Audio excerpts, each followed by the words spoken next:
Já estamos de volta com o programa Saúde para você. Agora sim, vamos conversar com o Dr. Roberto Carlos sobre as doenças do sangue.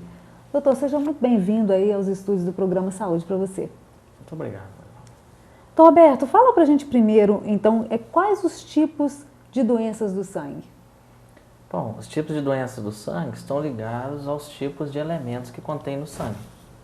O sangue ele tem a parte branca, os glóbulos brancos, e tem também as plaquetas e tem os glóbulos vermelhos, também tem o plasma e os fatores de coagulação que se encontram no plasma. Então, nós temos doenças dos glóbulos brancos, que são as leucopenias, diminuição de glóbulos brancos, as plaquetopenias, que já são das plaquetas, diminuição de plaquetas ou aumento de plaquetas, e temos as doenças da coagulação, sendo que a dos glóbulos brancos, nós temos algumas doenças que às vezes só cursam com glóbulos brancos um pouquinho diminuídos, que não trazem sintomas, mas temos aqueles casos em que são mais graves e causam deficiência da imunidade, sistema imunológico. Já as plaquetas, também alteração leve, não causam sintomas, mas alterações mais intensas, níveis muito mais baixos de plaquetas, levam a sangramentos, assim como os fatores da coagulação também levam. Agora, dos glóbulos vermelhos, nós temos um leque maior de doenças, né?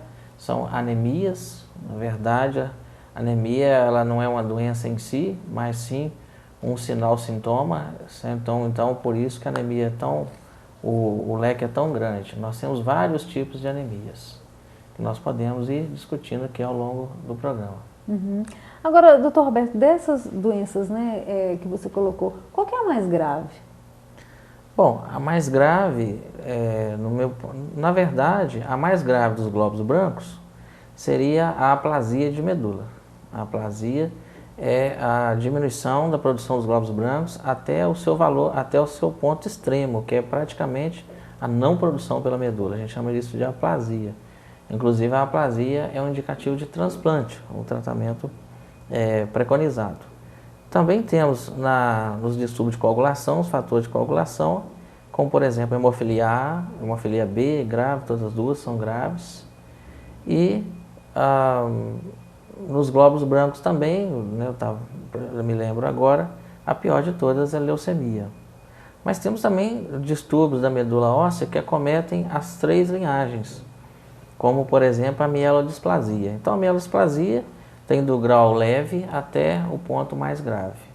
Então, essas doenças hematológicas, todas elas, as mesmas doenças, elas têm desde a parte, né, a doença leve, moderada e podendo progredir para a parte grave, se não for assim, devidamente tratado, ou se o fator que estiver causando aquilo não for retirado.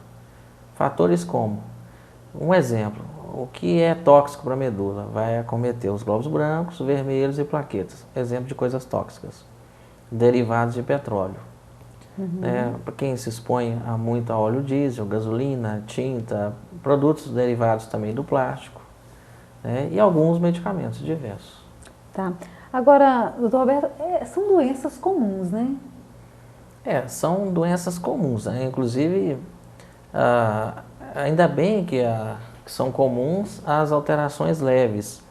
Essas alterações são detectadas no hemograma, que é um exame comum que se faz, em que se vê os glóbulos vermelhos, a hemoglobina, os glóbulos brancos através do leucócito e as plaquetas, realmente vem escrito plaquetas. Só que a mais comum de todas realmente são as anemias. Essas são as mais comuns, inclusive é uma das doenças mais comuns, né, de todos os órgãos, todas as especialidades. Vamos falar um pouquinho mais da anemia, doutor. O que é a anemia? Então, a anemia é um distúrbio da produção dos glóbulos vermelhos.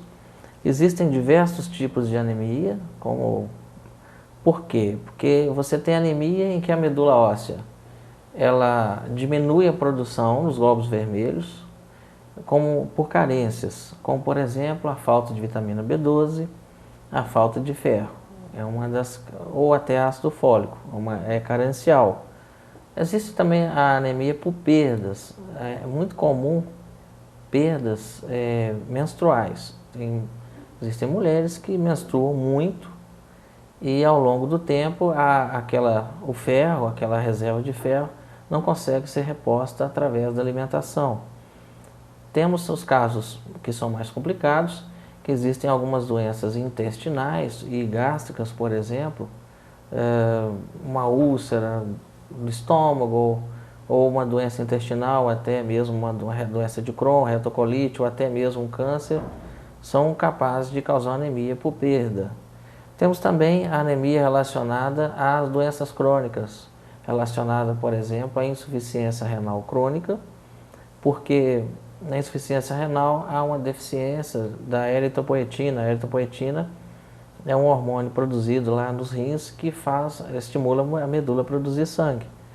E temos também o hipotiroidismo, pode cursar com anemia também pelo mesmo mecanismo, por diminuição da eritropoetina e diminuição na absorção de ferro. Temos também as doenças reumatológicas, artrite, reumatoide, lúpus, também desenvolvem esse tipo de anemia. E temos as anemias chamadas hemolíticas, em que a medula produz normalmente ou até produz a mais, porém o sangue é destruído dentro dos vasos. Por que destruído? No caso da anemia hemolítica autoimune, anticorpos contra os glóbulos vermelhos, destrói os glóbulos vermelhos e com isso desenvolve uma anemia. Temos também o caso às vezes tem uma prótese mecânica valvar que aquele choque mecânico entre o sangue e a prótese cardíaca também pode desenvolver um tipo de anemia.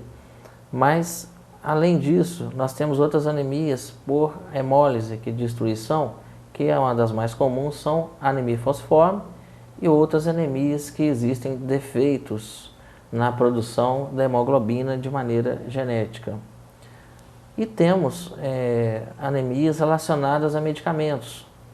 Alguns medicamentos podem suprimir a medula, impedir a produção do sangue, mas isso também vai acontecer com os glóbulos brancos e plaquetas, né?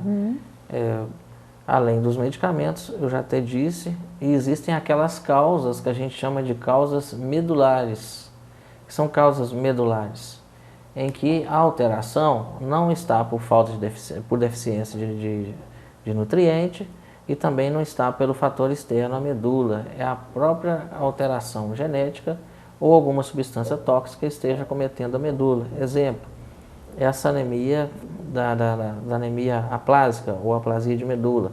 A medula não produz, é um mecanismo já genético, alguma mutação, né? E a mielodisplasia também cursa com anemia, que também o mecanismo é genético, tá certo?